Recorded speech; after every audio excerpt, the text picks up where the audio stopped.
안녕하세요. 여러분들의 건강 멘토 몸마음TV 수목입니다. 여러분들이 따뜻한 소금물, 따소음을 드시면서 몸에서 많은 반응들이 나오죠. 그 중에서 특히 설사하는 것에 대해서 궁금증 많이 댓글로 남겨주셨어요. 처음에 먹자마자 설사하는 건 제가 여러 번 말씀드렸으니까 이해를 하는데, 따소음을 먹은 지 한 달 됐어요? 2달 됐어요? 그런데 계속 설사를 해요. 궁금하다고 많이 남겨주셔서 오늘은 그 해답을 좀 드리는 시간을 갖도록 하겠습니다.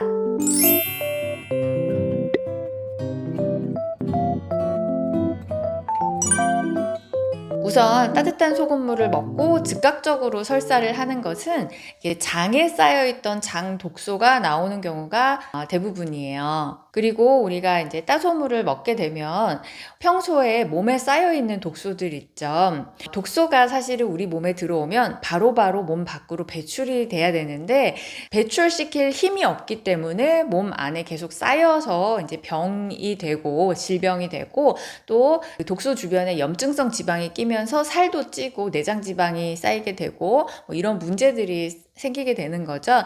근데 이제 소금물을 드시게 되면 몸에서 체수분이 많아지고 혈류량이 증가하면서 순환이 좀 개선되는데 도움이 됩니다. 그래서 순환이 좋아지다 보니까 독소를 배출할 수 있는 힘이 생기는 거예요. 그래서 이제 처음에 드셨을 때는 가장 가까운 곳에 있는 장에 있는 독소들이 설사로 빠져나가고, 오래오래 드시다 보면, 꾸준히 드시다 보면은 몸속에 쌓여있던 독소들이 배출되는 그런 경험을 할 수가 있어요. 대부분은 설사로 나가고, 냄새 방구도 또 엄청나게 독소 내보내는 작용으로 이렇게 냄새 방구들이 많이 나가게 됩니다. 그런데 한 달, 2달 지났는데도 저는 계속 이 소금물 마실 때마다 물설사하고 설사가 멈추질 않아요. 이렇게 말씀하시는 분들은 왜 그럴까요? 네, 일단은 몸이 찬 분들이 계속 설사를 해요.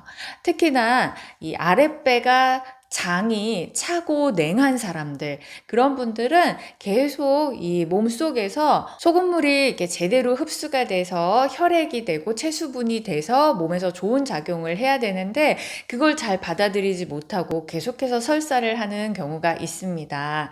그래서 여러분들이 계속 설사를 한다면, 첫 번째, 내가 정상 체온을 가지고 있나? 내 몸이 많이 냉하고 특히나 아랫배가 차고 냉하지 않은지 자가 테스트를 해보세요. 아랫배에다 손을 얹고 가만히 있으면 이 온도가 느껴지잖아요. 그렇게 체크를 해보시고, 평소에 이렇게 손발이 저리고 시리고 그렇지 않은지 좀 체크를 해보세요. 계속해서 설사를 하는 경우가, 내가 평소에 먹는 음식에 독소가 너무 많으면 그러면 또 계속 설사를 하게 됩니다. 저 같은 경우에도 이제 대사가 너무 좋기 때문에 안 좋은 음식을 먹으면은 바로 화장실을 가거나 그 다음날 아침에 바로 이제 설사로 내보내게 돼요.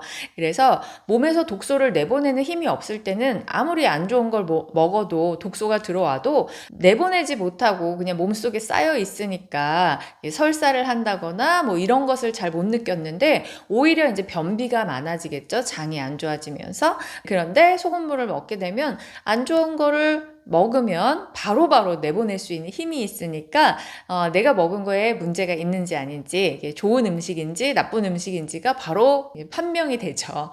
그래서 가공식품 같은 거를 어떻게든 먹게 되면, 혹은 이제 조미료 같은 게 굉장히 많이 들어간 그런 음식을 먹게 되면, 저 같은 경우에는 다음날 아침이 변이 다른 거를 바로 확인할 수가 있어요. 변을 통해서 이제 독소가 나가는 거니까 좀 빨리 나가다 보니까 흡수가 안 된 채로 이렇게 설사의 형태로 나가게 되는 거죠. 혹은 이제 색깔이 다르게 되는 거죠. 근데 대부분 이렇게 따소음을 드시면서 오랫동안 먹었는데 계속해서 설사를 한다 하시는 분들은 몸이 찬 경우에 해당하시는 분들이 많을 거예요. 그러면 어떻게 해야 될까요?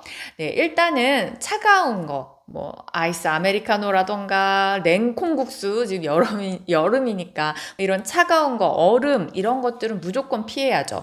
왜냐하면 내 체온과 장이 차서 지금 문제가 되는 거기 때문에 무조건 따뜻하게 해주는 방향으로 해결을 해야 되니까, 차가운 음식, 그리고 너무 차갑게 에어컨이라던가 이 냉방기를 너무 차갑게 튼다거나 차가운 것에 노출되는 것을 최소한으로 줄이셔야 돼요. 그렇다고 여름에 너무 더운데 막 땀 뻘뻘 흘리면서 있으라는 이야기는 아니고요. 적당하게 내 체온을 조절해야지 덥다고 해서 너무 차가운 것을 몸에 넣는 것은 안 좋다라는 거죠. 그 다음에 적극적으로 내 장을 좀 따뜻하게 해줘야 돼요. 일단 외부적인 걸로 따뜻하게 할 수 있는 거는 핫팩 같은 게 있죠. 그래서 그 따뜻한 팩 같은 거를 아랫배에다가 해주시면 좋고요. 그 다음에 마사지도 굉장히 도움이 돼요. 마사지를 많이 해서 장을 풀어주고 장이 이제 굳어 있을 거예요. 장이 차갑기도 하지만 차갑게 식어서 굳어 있을 거예요. 그래서 마사지를 해주면서 장을 부드럽게 풀어주고 굳어있는 것을 좀 풀어주는 것이 매우 도움이 돼요.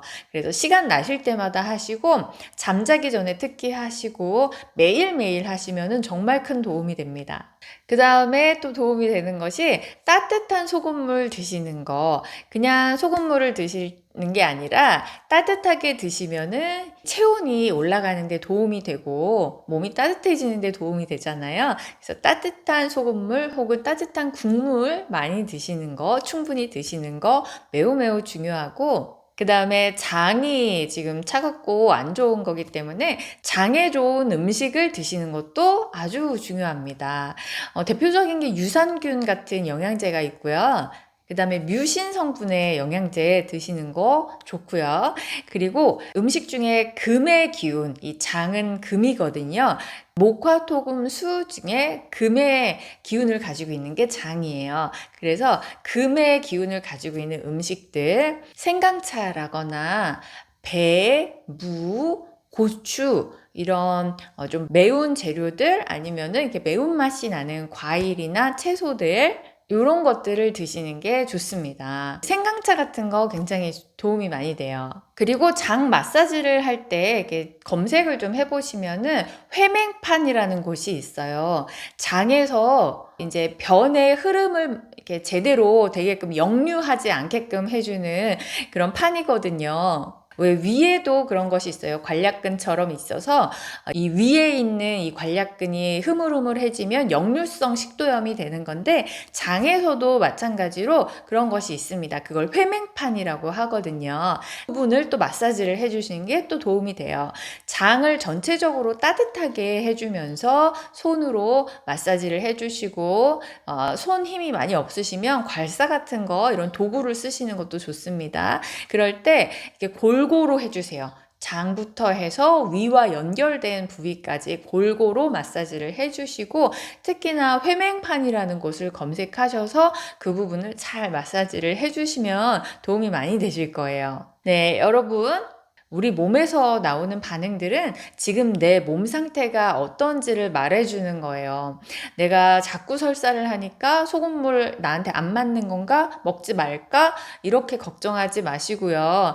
또 제가 혈압 얘기도 했었죠. 따솜을 마시고 혈압이 올라가니까 나한테 안 맞는 거니까 먹지 말아야 되나요? 네, 이렇게 물어보실 것이 아니라 왜 소금물을 먹어야 되는지, 소금을 충분히 먹어야 되는지는 제가 충분하게 이제 이해는 하실 거라고 생각을 하고요. 따소물을 먹었을 때, 이 소금을 늘렸을 때 내 몸에서 나오는 반응들은 지금 나 여기가 안 좋아요. 나 이런 데가 지금 많이 손상이 돼 있어서 에너지가 필요해요. 치유가 필요해요. 라고 내 몸이 이야기해 주는 거니까 그 부분에 더 신경을 써서 내가 몸을 더 좋게 만들고 건강하게 만드는 데 힘을 쓰시면 좋을 것 같습니다.